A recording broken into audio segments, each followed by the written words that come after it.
Hi friends, இந்த வீடியோவில் நம்ம 2024ல் ஒரு சூப்பர் நேச்சுரல் ஹாரர் மூவியாக ரிலீஸ் ஆன த ஃபர்ஸ்ட் ஓமன் படம் எப்படி இருக்கு அப்படின்னு தான் இப்போ நம்ம பார்க்க போகிறோம். இந்த படத்தோட கதை என்ன அப்படின்னு பார்த்துக்கிட்டிங்கன்னா, படத்தில் நம்ம ஹீரோயின் பேர் மார்கரெட். இவங்க படத்துடைய ஆரம்பத்திலேயே ஒரு ஆர்ஃபனேஜுக்கு வராங்க. அந்த ஆர்ஃபனேஜில் பார்த்தீங்கன்னா கார்லிட்டா அப்படின்னு சொல்லிட்டு ஒரு சின்ன பொண்ணு இருக்கா.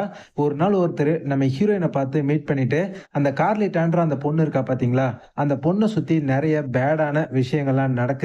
ஸோ இது எல்லாத்தையுமே பற்றி நான் உங்ககிட்ட பேசணும். நான் சொல்கிற இடத்துக்கு இத்தனை மணிக்கு வா அப்படின்னு சொல்லி நம்ம ஹீரோயினை கூப்பிடுறாரு. அவர் சொன்ன மாதிரி அந்த இடத்துக்கு நம்ம ஹீரோயினும் போகிறாங்க. அவர் அப்போ நம்ம ஹீரோயின் கிட்ட என்ன சொல்கிறாருன்னா, அந்த கார்லிட்டா பொண்ணு இருக்கா பார்த்தீங்களா, அந்த பொண்ணுடைய உடம்புக்குள்ள மான்ஸ்டர் மாதிரியான ஒரு விஷயம் இருக்குது. ஸோ அதை நம்ம எப்படியாவது அழிச்சே ஆகணும் அப்படின்ற மாதிரியான ஒரு விஷயத்த சொல்கிறாரு. ஆனால் நம்ம ஹீரோயின், என்னங்க பேசுகிறீங்க, அவள் ஒரு சின்ன பொண்ணு, நான் இங்கேருந்து போகிறேன் அப்படின்னு சொல்லிட்டு நம்ம ஹீரோயின் அங்கேருந்து வந்துடுறாங்க. இதுக்கப்புறம் நம்ம ஹீரோயின் பார்த்தீங்கன்னா, அந்த கார்லிட்டான்ற அந்த பொண்ணு யாரு, எப்படி அந்த பொண்ணு இந்த ஆர்ஃபனேஜுக்கு வந்தா அப்படின்னு சொல்லி, அந்த பொண்ணு யாரு அப்படின்றத தெரிஞ்சுக்கிறதுக்காக அவளை பற்றி விசாரிக்கிறதுக்கான அந்த முயற்சியில் நம்ம ஹீரோயின் களத்தில் இறங்குறாங்க. ஸோ இதுக்கப்புறம் இந்த கதையில் எந்த மாதிரியான சம்பவங்கள்லாம் அரங்கேற ஆரம்பிச்சுது, அதுதான் இந்த படத்தோட ஒரு சூப்பரான ஸ்டோரி அப்படின்னு தான் இங்கே நாம சொல்லணும். இந்த படத்தை பற்றி சொல்லணும் அப்படின்னா, படத்தை பாருங்க, செம சூப்பராகவே இருந்துச்சு அப்படின்னே சொல்லலாம். மெயினாக இந்த படத்தில் நடிச்சிருக்க நம்ம ஹீரோயினுடைய பர்ஃபார்மன்ஸை பாருங்க. சரியான ஒரு பர்ஃபார்மன்ஸை ஹீரோயின் கொடுத்துருக்காங்க. இந்த படத்தில் ஹீரோயினா நீல் டைகர் ஃப்ரீ அவங்க தான் பார்த்தீங்கன்னா நடிச்சிருக்காங்க. வேற லெவலான ஒரு பர்ஃபார்மன்ஸை கொடுத்துருக்காங்க அப்படின்னு தான் நான் சொல்லுவேன். குறிப்பாக ஒரு சீனில் நம்ம ஹீரோயின் வந்து ஒரு காரில் போயிட்டு இருப்பாங்க. அப்போ அந்த கார் வந்து பார்த்தீங்கன்னா ஆக்சிடென்ட் ஆகிடும். அப்போ அந்த கார்ல இருந்து வெளியே வந்து நம்ம ஹீரோயின் ஒரு பர்ஃபார்மன்ஸ் ஒன்று கொடுத்துருப்பாருப்பாங்க. அது நீங்கள் படத்தில் பாருங்க. அவங்க நடிச்சிருக்க அந்த சீன் உண்மையிலேயே வெறித்தனமாக இருந்துச்சு அப்படின்னு தான் நான் இங்கே சொல்லுவேன். படத்தில் நம்ம ஹீரோயின் வந்து என்ன சொல்ல வராங்க அப்படின்றத அவங்களுடைய அந்த ஃபேஸ் எக்ஸ்பிரஷன் வச்சு நம்ம வந்து கண்டுபிடிச்சிடலாம். அந்த அளவுக்கு அவ்வளோ சூப்பரான ஒரு பர்ஃபார்மன்ஸை படத்தில் நடிச்சிருக்க ஹீரோயின் கொடுத்துருக்காங்க.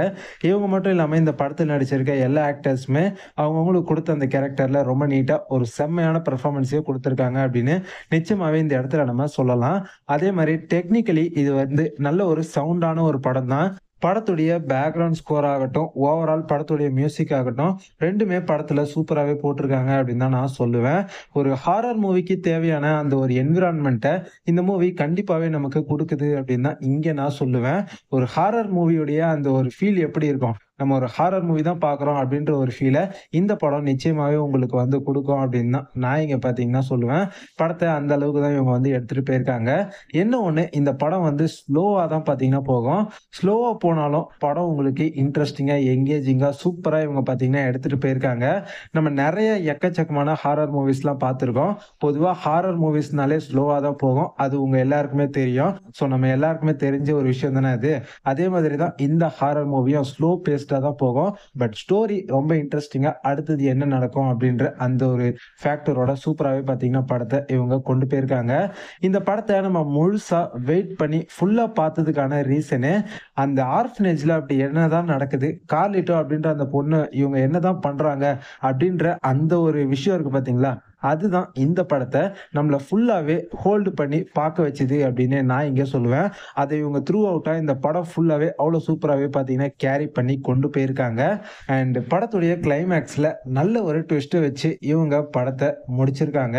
ஸோ ஓவராலாக படம் எப்படி இருந்துச்சு, பார்க்கலாமா வேண்டாமா அப்படின்னு கேட்டிங்கன்னா, என்னை பொறுத்த வரைக்கும் இந்த படம் ஒரு டீசெண்டான ஒரு படம் தான். இந்த படத்தில் ஹாரர் எலிமெண்ட் அப்படின்னு சொல்லிலாம் எதுவுமே இருக்காது. ஆனால் மூவியை சூப்பர் நேச்சுரல் அண்ட் மிஸ்ட்ரி கலந்து ரொம்ப சூப்பராக இவங்க வந்து நமக்கு ப்ரெசென்ட் பண்ணியிருக்காங்க. ஸோ கண்டிப்பாக நீங்கள் இந்த படத்தை நம்பி பார்க்கலாம். படம் ஸ்லோவாக தான் போகும். பட் பார்க்குற டைமுக்கு கண்டிப்பாக இந்த படம் உங்களுக்கு ஒர்த்தாகவே இருக்கும் அப்படின்னு தான் நான் இங்கே சொல்லுவேன். அடல்ட் கண்டென்ட்டை பொறுத்த வரைக்கும் இந்த படத்தில் ஒரு சில விஷயங்கள்லாம் இருக்குது. அதனால் இந்த படத்தை ஃபேமிலியோட பார்க்காதீங்க, தனியாகவே பாருங்கள் அப்படின்னு தான் நான் உங்கள் எல்லாருக்குமே சஜஸ்ட் பண்ணுவேன். இந்த படத்துக்கு இப்போ நம்ம ரேட்டிங் தரணும் அப்படின்னா 10க்கு 6.5 கொடுக்கலாம். ஸோ நீங்கள் இந்த படத்தை ஆல்ரெடி பார்த்துட்டீங்களா? அப்படி பார்த்துருந்தீங்கன்னா இந்த படத்தை பற்றின உங்களுடைய ஒப்பீனியனை மறக்காமல் கமெண்ட்டில் வந்து சொல்லுங்கள். வீடியோ பிடிச்சிருந்தது அப்படின்னா லைக் பண்ணுங்கள். உங்கள் ஃப்ரெண்ட்ஸ்க்கும் இந்த வீடியோவை அப்படியே ஷேர் பண்ணி விடுங்க. நம்ம சேனலை சப்ஸ்கிரைப் பண்ணாமல் பார்த்துட்டு இருக்கீங்கன்னா மறக்காமல் சப்ஸ்கிரைப் பண்ணிக்கோங்க. அப்போ தான் நம்ம சேனலில் போடக்கூடிய வீடியோஸ் எல்லாமே ஆன் டைமாக உடனுக்குடன் உங்களுக்கு நோட்டிஃபிகேஷனாக வந்து சேரும். இதே மாதிரி இன்னொரு சூப்பரான ஒரு படத்தோட அடுத்த வீடியோவில் பார்க்கலாம். Bye guys.